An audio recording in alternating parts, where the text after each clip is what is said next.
Ja, vi åpner I dag med et spørsmål, og vi åpner til deg, Bill one question from Åsmund Torkelsen. And the question was, kan kunsten greie seg uten kulturen? Can art manage without culture? And I think he did quite a good job in telling us, giving us an answer to that. And so I think all of you have been doing as well. From Elise, the very first artist, talking about wishing she had more of that, contextualization built into her education in the 90s or 80s, when she went through education, to the more recent graduates who find it a very natural part of their education. So in that respect, I think this is something that we've been the education in KIO has answered already in some ways. But I mean, in many ways, it's been an ongoing subject all the way through. And I don't know if you want to expand on it or not. Men først og fremst så tenkte jeg at nå har dere som publikum satt her I hele dag og lyttet til ganske masse veldig forskjellige presentasjoner. Så egentlig så det bare alminnelig høflighet å åpne for spørsmål fra salen om det finnes noen I det hele tatt. Hva det nå skal være, hvor vi noe dere har tenkt på I løpet av dagen. Ingenting? Nei. What is the tradition of art and craft in Oslo? Because this is a presentation about art and craft, right? About the school, but we have seen yours practiceship. So what is the school's history? I thought this was a presentation about art and craft in Norway. So this is a question to all of you, to the professors mainly, and the question is about arts and crafts and what is the position of arts and crafts? Tradition. The tradition. The tradition. Or do you mean the department of art and craft at KIO? Yeah. That's a big question. I don't know who would like to start. So, I mean, we can go on about this question for a long time. I think it's quite a question. I don't think it's so easy to, but I would like to say one thing that Anne told me when we was in India about Norwegian textile tradition, and that it was important for the construction of how we understand Norway today. But there wasn't a big like painting and sculpture tradition earlier on, because it's it was colonized by Danish and Swedish, and because of that that they have been training different women in valleys in different textile traditions, then this visual become a strong knowledge existing in all these valleys. And when they start to construct Norway as a nation, late in 18, looking for what are we? And then I think you could maybe find answer why Norwegian textile art is so strong, has such a strong position also internationally. You think of Hanna Rügen was exhibited in Documenta. We have several very important artists that have expressed them within textile. So you can actually see that tradition hanging together with how Norway is constructed. And I like sometimes to speak about it abroad, that I think we come from a very strong textile nation. So if that could be politically and socially, that responds to the question. Well, yes, the textile tradition is quite big in Norway with bunads, and how it became now a big art that artists now can feed off this tradition. Yeah. But could we also say in that case that Norway, since like Sweden and Denmark, we haven't, or Finland, not having had historically that huge big industry related to design, but much more of a tradition of art and craft, that has been a natural starting point for an art college that specializes in craft more than maybe design. I don't know. Is that the leading question? But I just want to fill in that I'm planning during the next year or so to make a agenda where we go directly into the history of Bauhaus, both English arts and crafts movement and Bauhaus. So you will be able to follow the school's history all the way from the start. Yeah, so be patient. There will come like a fill in. But I have two questions, one for the students and one for Apollonia. So you can start, and then the students can. First, I must say thank you to all of you. Amazing day, fantastic to get to know my own school and my own colleagues. I'm really grateful. And then the question for you, Apollonia, is that I see that there is a big distance between that the non-physical way that you're working and the conceptual and the way that you're working with environmental things and social sculpture, and then the thingly part of the school. And I'm thinking that maybe the first lecture today we had about Åsmund Torkelsen, that race that he referred to, the question, can you do art without culture? And I'm wondering if that's where your department or the way that you're working actually meet the rest of the school, is that there is a social sculpture around the arts and crafts, the way of thinking arts and craft. Because I'm sort of trying to combine those two. We've had arts and craft like directly to arts and craft all day, and then your representation is a different way of thinking of art. So it's interesting to try to find the link between the two of them. And just the other question, because I'm going to ask it, and then you students can answer afterwards, and that is, if your idea of arts and crafts, that you are artists today, you're not students anymore, and does it matter to you if you're arts and crafts students, no artists, or if you're artists? So I want to just swiftly ask you that, the three of you afterwards. Sorry, yeah.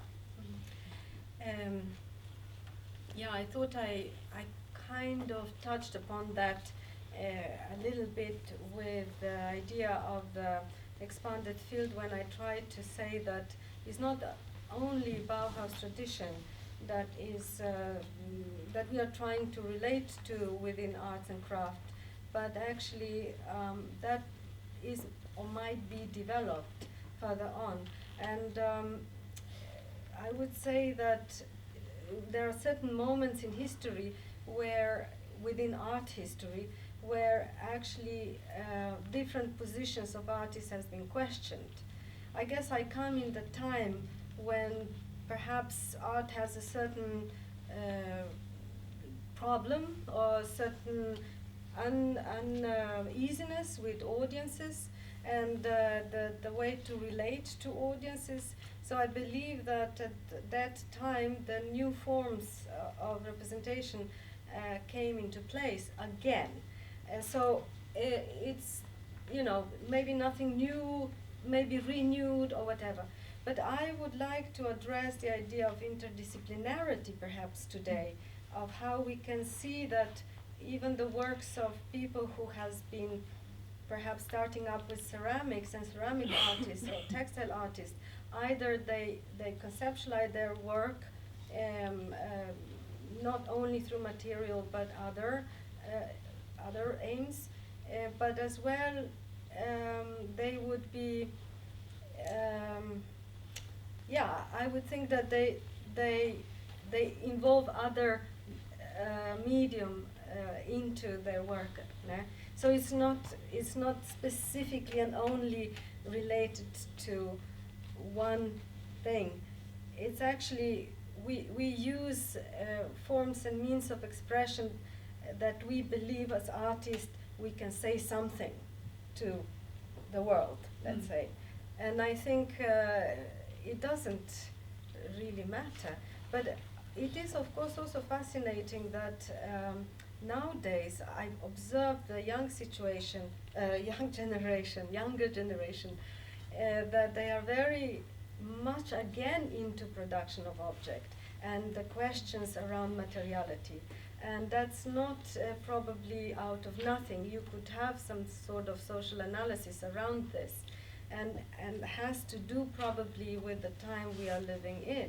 And you as an artist, you respond to that moment and that situation in time. I understand there is a certain history of art and craft and visual art and division between both, especially related to the KIO as art institution. I would say, that's I don't find that very interesting, I must say. Artists are people who basically want to express the ideas into the world and discuss them, no matter what kind of material or means they use or forms they use and present. I don't know if I answered your question really. I don't know if that was the question. Yes, Just if I talking and understand you thinking right, now. it's like more like everybody's working relational in a relational way, and when we see Carolina's work, they're all about the social sculpture. You know, art. Lotte, I will say something. When Yeah. I started doing my work, there was nothing called relational. This sort of titles, this sort of categories are invented by someone else, not artists. Mm.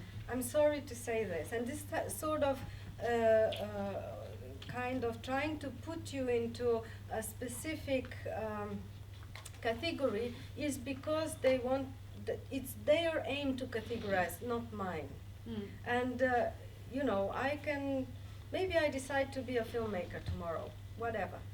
So who will prevent me to do that? Yeah, maybe some bureaucrat somewhere because they won't give me money. But actually, I don't want to be limited. I don't want to be limited as an artist in terms of material expression or whatever. I think it would be super fun, I don't know, to do a sculpture. Why not? But, I haven't come to that point yet. I haven't decided that myself. But, yeah. So I don't like these categorizations, in fact, if I'm honest. Yeah. Super. Men skal vi ta, før du tar ditt neste spørsmål til, Spør om det er flere spørsmål. så har vi et spørsmål her. Jeg vet ikke om den her virker.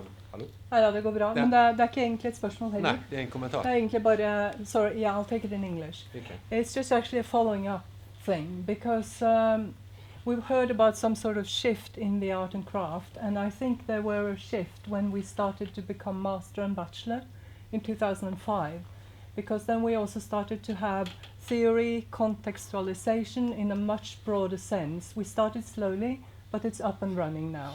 So I think that discussion you talk about also, Apollonia, is very much present. We talk about art, we talk about context, we talk about interdisciplinarity, we talk about space, we talk about us, we talk about the public. We talk about all that now, and we write about it too. So that So it's a part big of, shift. that part of the That was discourse to is, you. Yeah. constantly being developed. Exactly, yeah. Ok, vi har et spørsmål til oppi her. Yes, also in case of how we divide the school in departments, and we see what they've done in Bergen now. And I would like you to comment on this. What is the future? How will we divide in this school? Will we divide it, or will it open up in a, like in Bergen, that they change departments and so on? Do you have any thoughts about that?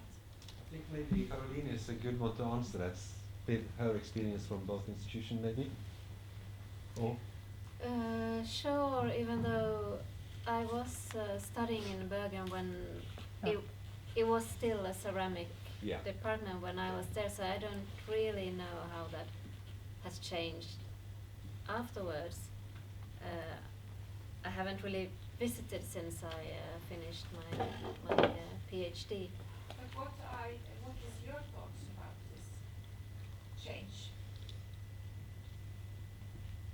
I'm very glad to be working in a department or in a subject area called ceramics. I think that there is specialized knowledge that but sometimes it's good to protect a bit. I do know, or I believe the new structure in Bergen also, there will still be a professor in the different specializations, but But if it's only the person holding the subject area together or the specialization together, it's more fragile. Maybe a good way to introduce to the ex-students, a very recent ex-student, is you, Ahmed, who just graduated, who has been taking use of all the departments. What do you think about this division in the departments with specialized I think professors? in a way it's vital because you have the people with resources in each of the departments. So yeah, you would have a clear target where to go, and you can as well choose to just take a little hint from here and there and just do your own combination. And with that in mind, with the answer from Lotte's question, Yes, that. what do you, do you consider yourself an Say again artist? your Or Does it matter Does if it you? I matter? mean, like Yeah. Apollonia said, it doesn't really matter. You're an artist and you can do whatever what you want. Is that how you feel, or do you feel like you're specialized within a field in some sorts of way, or do you at all define yourself as arts and crafts people, or just artists? I think I define myself more as an artist because, to be honest, I'm not specialized in any of the departments I have been. I haven't spent long enough time to be I would say a resource. My knowledge was connected to projects and so, and yeah, but I think I'm more an artist, I'll say. Yeah, Generally. I agree. I look at myself as an artist, but because I was also around in the departments, and I was in Stockholm, I was in China, I traveled a lot. So, but I think that the knowledge that I got there has been really important, of course. But I don't look at myself as an art and crafts artist. I'm an artist. Right. I slightly disagree because thing is, I do not generally call myself an artist, since, or I do when it helps to clarify a situation or things like that. But I rather talk about what I do, because I do not see it as prestigious in any way to call yourself an artist. But what is prestigious is to make good work. Right? As I tend to differentiate quite a bit from myself as a person and the works that I do. Because there I see in the art field that the artist, him myself, often get entangled with the work that they do in the public eye. So I try to differentiate between those two things as far as I can. Did you enroll in the arts and crafts NK? Did any of you become a part of NK, Norske Kunsthåndverkere? No. You did? No. Did any of you become part of UKS? Yes. Yes.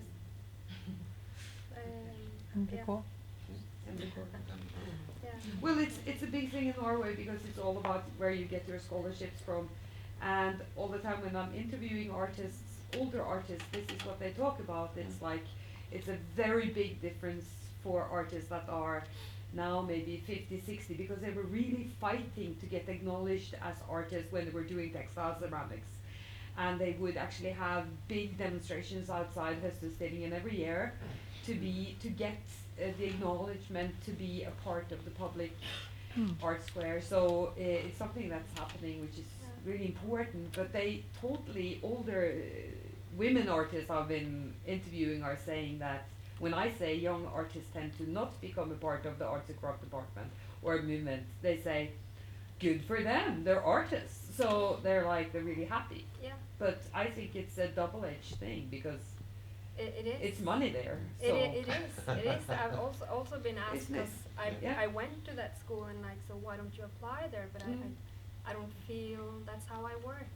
I don't say that the one thing is better than the other, but it's just how I choose to define myself. Yeah. I guess. And how you choose But to define those two organizations. Yeah. At I think least. it's so many ways to be an artist. Absolutely. And different ways, and I guess there is so much knowledge within this institution that in some way, you know, we should be able to cherish that knowledge. And within tradition of art and craft, definitely. So, yeah, it's a double edge here. It's How a to difficult incorporate one. it? Sorry? How to incorporate yeah. everything and to sort of be a part of a big Yeah. whole. That's Yeah. the interesting. Yeah, maybe this kind of incorporation demands disintegration. And that means that then it allows every individual to be what he or she wants to be. So, you know, maybe it's not one hat for anyone to be art and craft, but maybe, you know, I can identify myself as a ceramic artist. Why not? And that should be valuable. And that if I have a good work to show, that should be appreciated. But at the same time, you are like. It's the same problem with public art. Yeah, Right? but you have very specialized, like Caroline was saying, that you have very specialized craft. Like some students want to go to this school because they want to be really good at ceramics or really good at a special kind of printmaking. Yeah. So they spend 5 years, Yeah. and to afterwards to be able to call yourself a skilled printmaker or a skilled ceramic artist is really important to them. If any country in the world can afford that, is that Norway? I'm sorry to say, Yeah. seriously. This is possible here, so why don't you, you know, keep this both. possibility? Take it and bring it. Yeah, for everyone But to isn't that do exactly what what they want to do. Kio does? Is it? You know, ask them. That's a question? I don't I'm know. asking. There are. But Jan, maybe you want to, because you also talked about choosing the best professors. Well,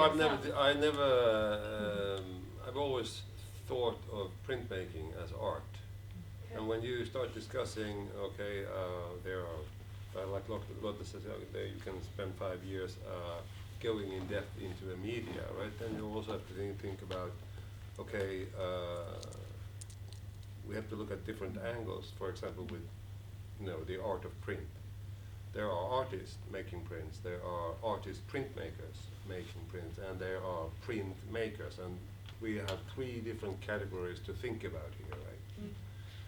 Because you have the artists, and a lot of the contemporary artists are making prints, and they're making prints at big studios who have print makers to help them make the prints, right? And then you have the artist printmaker, which is more sort of like, for example, in Scandinavia, you have a lot of artist printmakers.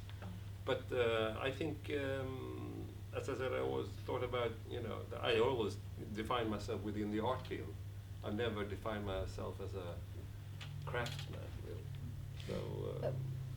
Don't you think about different jobs positions? Because this we talk about how you decide who you are yourself. What's your job is another question. I can be a waiter or whatever, but still I will call myself an architect just to tease the architects, you know. I mean, is about how you want to define your own position in society, how you want to, who are you, what you say. And what you do for your job, for your living, of course, we do different things, maybe, and then, I don't know, you are on this position, whatever position, but. We have a question from the audience. Yes, the only thing that is certain, that is that things really change. And being an institution, what kind of study to get a good time being a BA or MA student, what is needed? What is a good place should be like? Because many times I think we'd rather aim for changing society than fitting into it. So I don't think it's too positive to talk about being inside something, because whenever you get inside something, the first thing is to find a way out. Okay. So what do we need to provide our students with when things are like that? Is this directed to anyone specific, or Perhaps the a young one program? or whoever wants. I guess like what a school definitely needs is active teachers. like that work in the field, that know the field, that engage the students. I think that's really important for one thing. Yeah, we talk about being part of a larger Part of a context. larger And how do you scene. do that in like what? How do you create and then a situation? Was that the question that I think a real situation? And I think that could be. I mean, there are many strategies that have been presented here today. I think from creating platforms for artists that for the students to move on to after they finish their school or education, to creating situations within the education. So I don't know if anyone of the professors want to talk about that. No. Yeah. I can talk forever. Well, I think that one of the most important things is that should be there is to keep people constantly realizing that there's a world outside of the four walls of the institution, right? So one thing is to have a tremendous amount of guest teachers.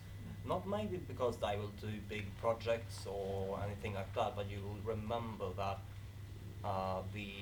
that your professors don't necessarily sit on the answer to your questions. Because I've seen from quite a lot of art academies in other countries that you see that professors really force their own way of thinking onto the students, and then you get very homogeneous results year after year after year, and you see a tremendous shift when they shift the professor.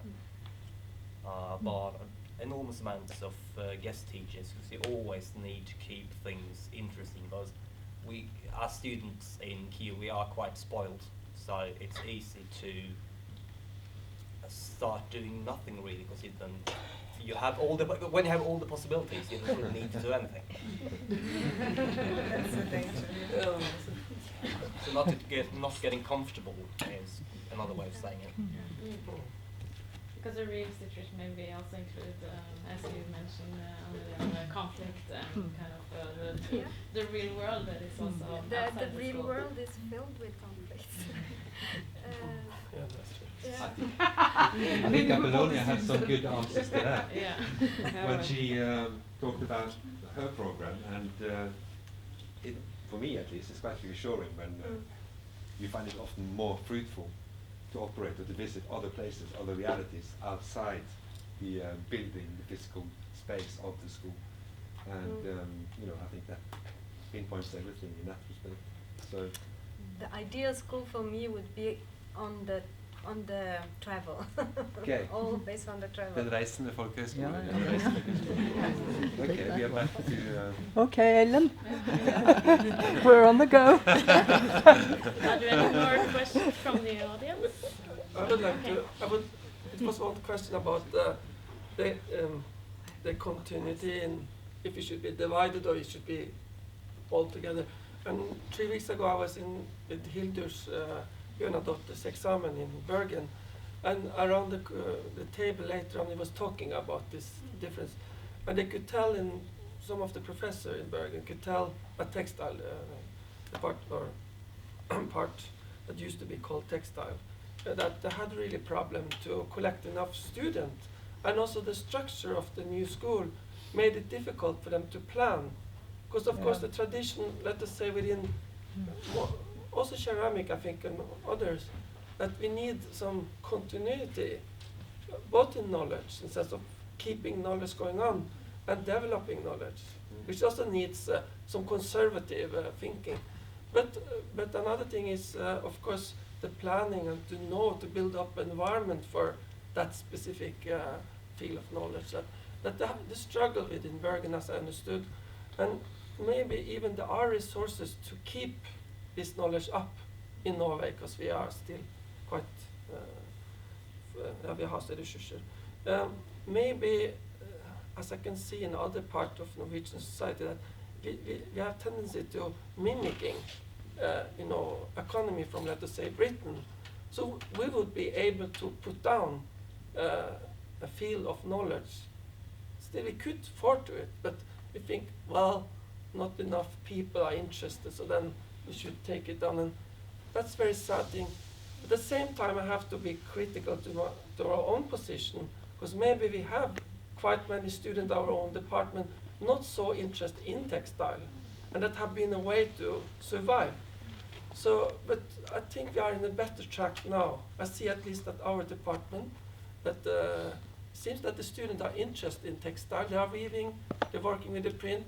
There are activities, which is I feel comfortable that we are better now than it was maybe 6 years ago. So, but it's a delicate question you come up with. We will try to round up, but before since Lotte has already asked many questions, I will just give the last chance to raise the hand if you have something. Okay, then we will give it. I got it. Well, there's this one thing I was thinking about, and since we have to round up, it's really quick, but the other day I was talking to a guy who used to teach at the Kunstnerforbundet, and he said that there's something that has changed, that the teacher is not a teacher anymore, he's more like a coach. And that something has changed in the dialogue between the teacher and the students, that when he used to go to school, it used to be really strict. When I went to school, the teachers or to the academy, they didn't teach us anything. They were not there, so I wouldn't know what they were teaching like. But I'm wondering if the way, what would you expect from a student? I mean, maybe there's somebody who's here, who's just been there, who's still in school, or wants to get into the school. And what do you expect from a student? And it's really quick, and what do you expect from a teacher? I think that I would just like to hear a sentence about that from each. What do I expect from the student? Well, I think I would say mutual respect, meaning that if I'm investing my time, my energy into forming a program with my colleagues, that they would appreciate it.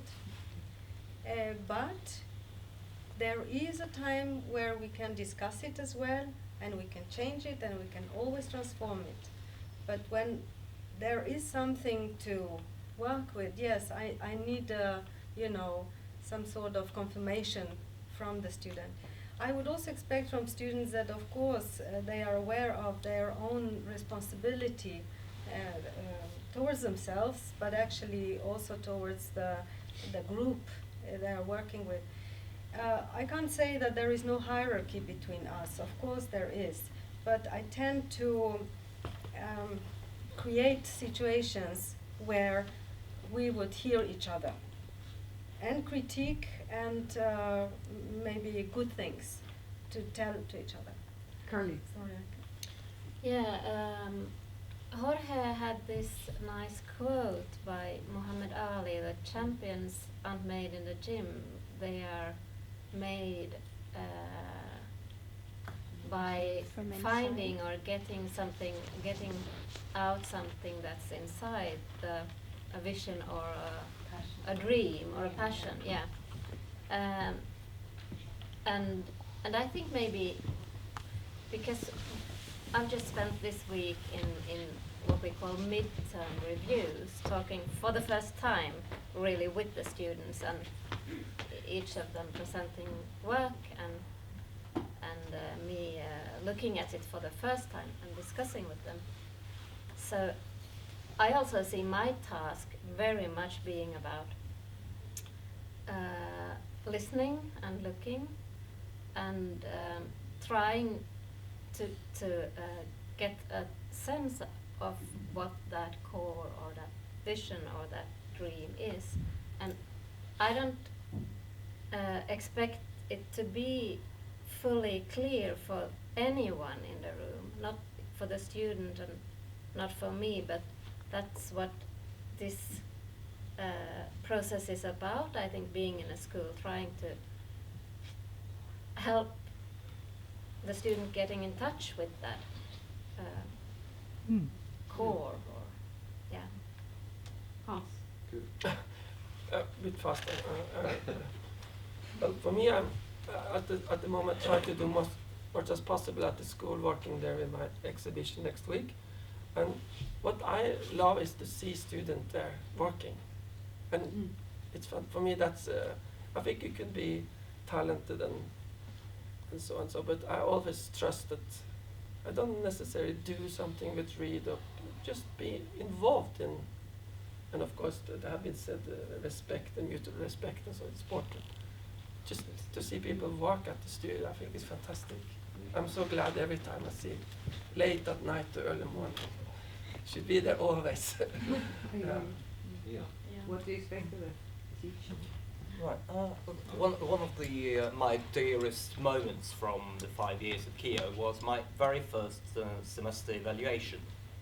Right. So we had 3 teachers in the room, and after my evaluation, I presented a body of work. One of them said that I should let it flower, should make it more complex, should let it grow organically, right? The other one said that I should distill things, make them sharper, take away stuff, right? The third one said, keep on doing exactly what you do, right? And that kind of exemplifies what I want from a teaching situation.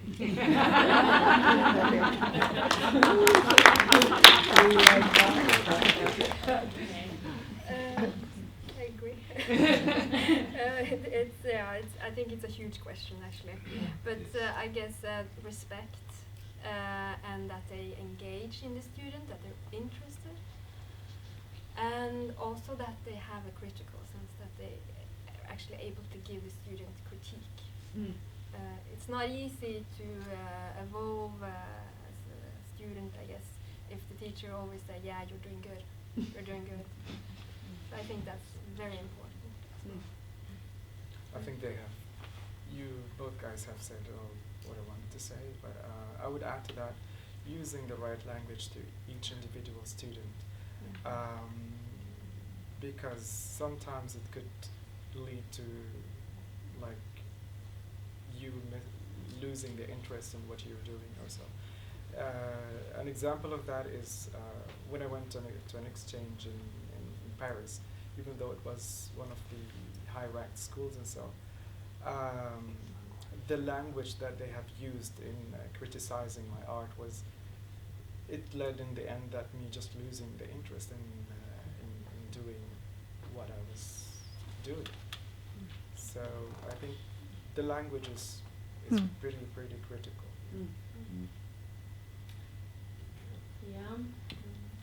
I expect total dedication in the choice of subject for those 3 to 5 years that the students are at the school. That's it. Very easy.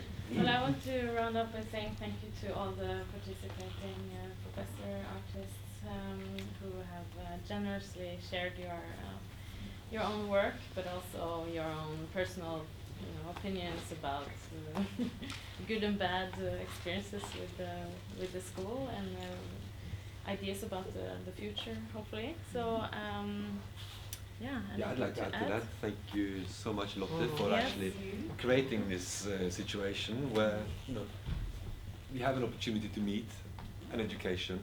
It's not very often. It doesn't happen all the time, and it's not all the time that an education has the opportunity to actually go into the world and talk to the world as we have been doing today, wholly and fully. So thank you very much.